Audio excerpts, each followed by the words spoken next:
Can you hear me at the back? Thank you.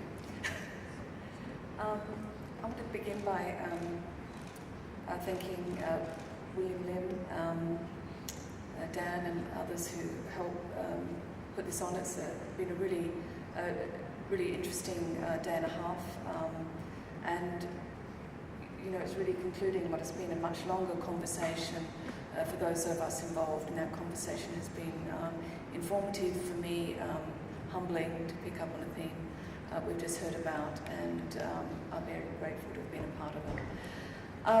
At least some of you here may know there was this earlier event of Singapore Dreaming, like a kind of a Singapore Dreaming event 1, where we began the process of thinking about how to dream Singapore and what that might mean. In my reflections at the end of that event, I made a distinction between visioning and dreaming. And it's perhaps worth reiterating that now, as it frames in part what I have to say today.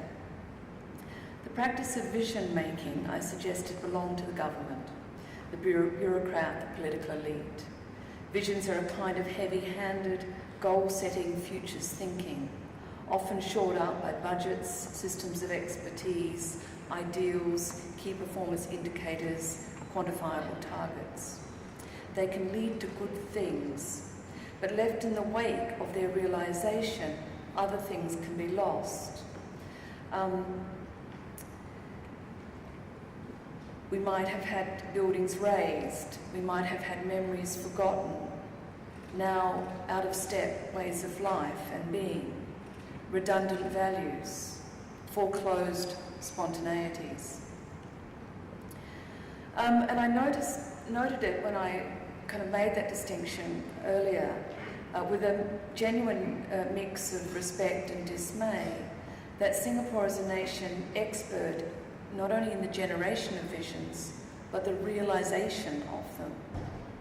The Singapore government's ability and its right to vision for its people is shored up by a track record of successful realization, and I realise that would be received with mixed feelings.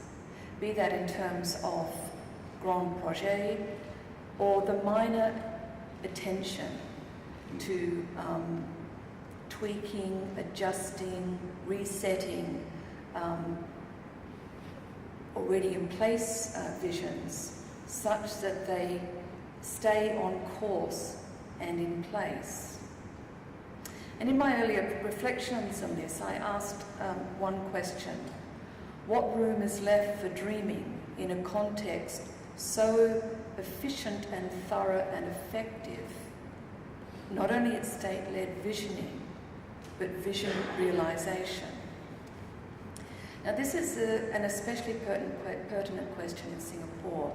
This is not a nation of half-completed buildings or freeways left hanging, incomplete in anticipation of a future journey never to be realized. This is not a nation of snails-paced change and reform, or of spaces left languishing, blighted, or forgotten.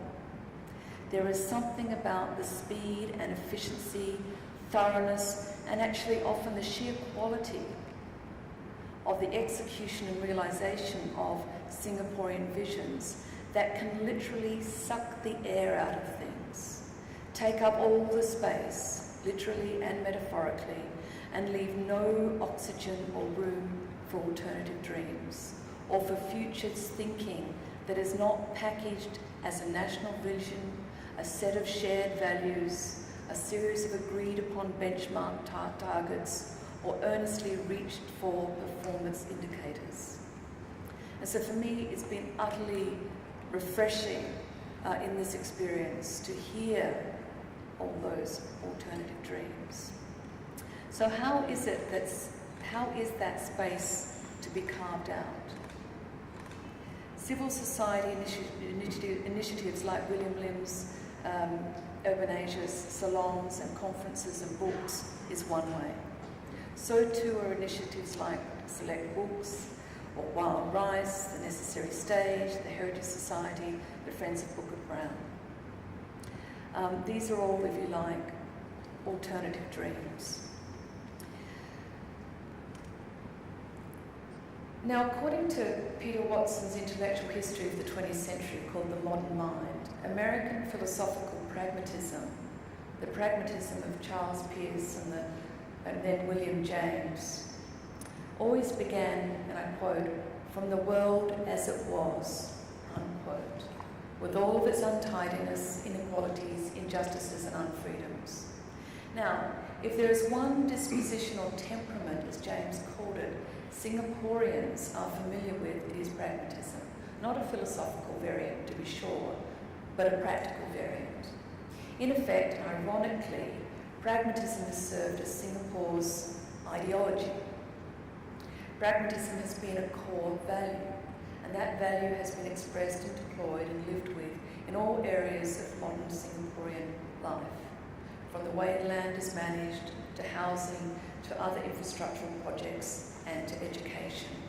And it is this last social institution, that of education, that forms the touch point for these reflections for me today. And this is because, to sort of paraphrase Melissa, who I think is sitting here, that this is the place that I'm planted in Singapore. It does so because it is education, specifically higher education, that explains why I'm here in Singapore and here today. I've the privilege and the huge responsibility of being one of the inaugural faculty trying to build Yale NUS Liberal Arts College. And for those who need to know, I'll be very brief here.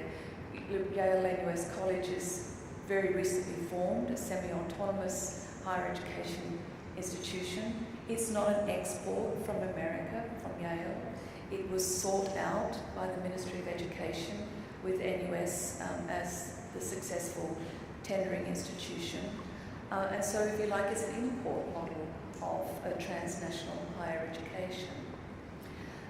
And it has a whole range of commitments, one of which is kind of encapsulated in our motto, a community of learning in Asia for the world, with variations of this. There's hundreds of them if you drive around NUS on the banners. There are only so many combinations for in Asia and for the world, but at NUS you see them all. But of course, NUS has long been heading in the direction that we're in. We're a residential college of higher education learning. NUS itself has been long heading in that direction, and Newtown is a testament to various earlier models of residential learning. And we really see ourselves as doing a version of that in various ways. One of the things that's distinctive about us is all of our students for the first 3 semesters do the same courses. So the poet does science and quantitative reasoning, the poet at heart. The scientist has to read the Odyssey and the Ramayana, and we push the students together like this. We're doing our work of building this distinctive liberal arts college with a sense of profound purpose. Although, as we recruit faculty, build the curriculum and establish co-curriculum professional experience programs, we routinely and persistently reflect on what the college's ultimate purpose and value should be, can be and will be. That is, we do not assume we know in advance what a liberal arts education can and should be in this place and time. Now, it so happened that America's third pragmatist philosopher after Peirce and James was John Dewey. And Dewey's own pragmatist temperament led him to be an education reformer. In his view, for the school to make the best contribution to society that they were capable of making, education should be less about drumming in, as he put it, hard facts that the teacher thought were necessary, but drawing out the individual child or youth being educated and finding out what they were capable of. And he believed that this opportunity should be available for all. Of course, such notions of educational reform have had a long and contradictory history of realisation, including here in Singapore. So, of course, Singapore is a world leader in state commitment to universal education and to building some of the world's best research-led and design-linked higher education institutions. And Yale and US is just one recent variant of this vision for education. And our college offers then just one little item on a diversifying higher education menu, and one that explicitly is more than drumming in. Now, to be sure, we must see the small spot on Singapore's educational map that Yale and US occupies as a realization of a pragmatically driven revisioning of Singaporean economic growth. And it's true that the social institution of education reproduces values, norms, and beliefs. Educational institutions are a key instrument of nation building, of keeping existing visions in place and enhancing them. But I wonder whether we can keep the effects of what we do with our students at Yale and US College inside the pragmatic box of economic visioning that gave rise to us. Will the students we educate limit their aspirations and dreams to the pragmatic vision that inaugurated the college, and which they're already intensely loyal to?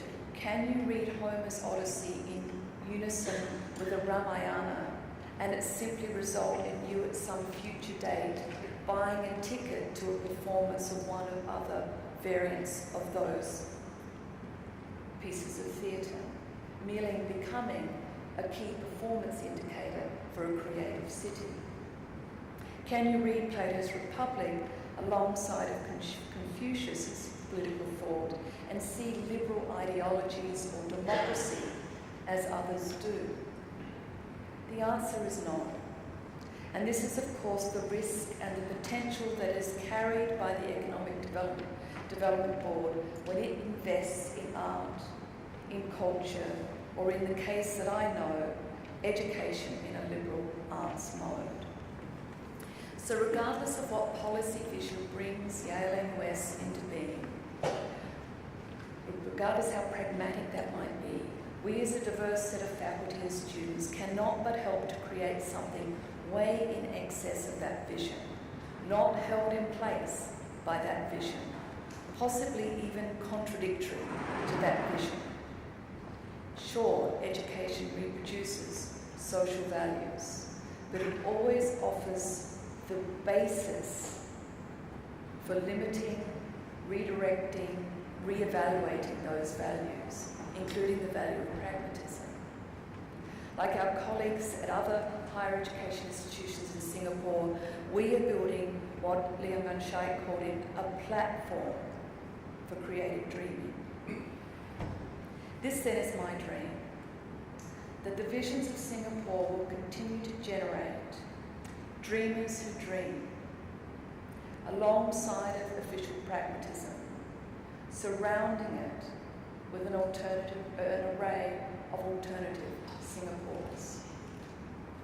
Thank you.